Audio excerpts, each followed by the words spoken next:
انتوا اصلا كنتوا يجي في ذهنكم ولو لدقيقة ان ممكن مسلم يوصل للفيديوهات دي او للكتب بتاعتكم ويطلع منها المصايب اللي فيها؟ ما كنتوا تتخيلوا. انتوا اتصدمتوا. انا فاكر اخونا معوض انبا اوغاسون لما طلع يرد على كتاب نقد التقليد الكنسي، الراجل بيقول ده مستحيل مسلم يكون بيكتب الكلام ده. هذا الكتاب لم يكتبوه هؤلاء المسلمين خالص. الصياغه الداخليه لا يمكن يعرف يصيغها مسلم، لا يمكن. الصياغه الداخليه لا يمكن يصيغها مسلم. ومطلعين الكنيسه القبطيه دي كنيسه هرطوقيه، ولا مرقس جمصر ولا كتب انجيل. امال مين اللي كتب؟ اللي كتبوا الناس اللي بيطلق عليهم المستنيرين، اتباع المقطوعين والمحرومين. لكن المؤلف المسلم ده لا يمكن يكون هو، لا يمكن. اتحداه لو عرف يصيغ عباره، اتحداه ويجيب المراجع دي منين ويعرفها فين، ويجيب المراجع دي منين ويعرفها فين، ويجيب المراجع دي منين ويعرفها فين. ده صياغه ناس اتباع المبتدعين والهراطقه من جوه الكنيسه. وانا في هذا التعليق اقول لاجهزه الدوله، هذا الكتاب وامثاله ممكن يعمل فتنه طائفيه، يجب كان الا يطبع، وطبع يجب سحبه من السوق فورا، لانه بيطعن في الكنيسه القبطيه الوطنيه صاحبه المواقف الوطنيه. بس اللي كاتبين الكتاب ده مش المسلم اللي ناشر، لا، لكن الماده اللي جوه مش صياغته هو،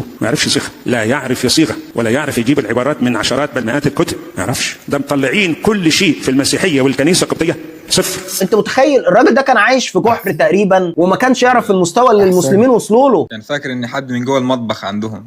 مطبخ ايه ده؟ احنا اللي بنعمل لكم الاكل وبناكلكم.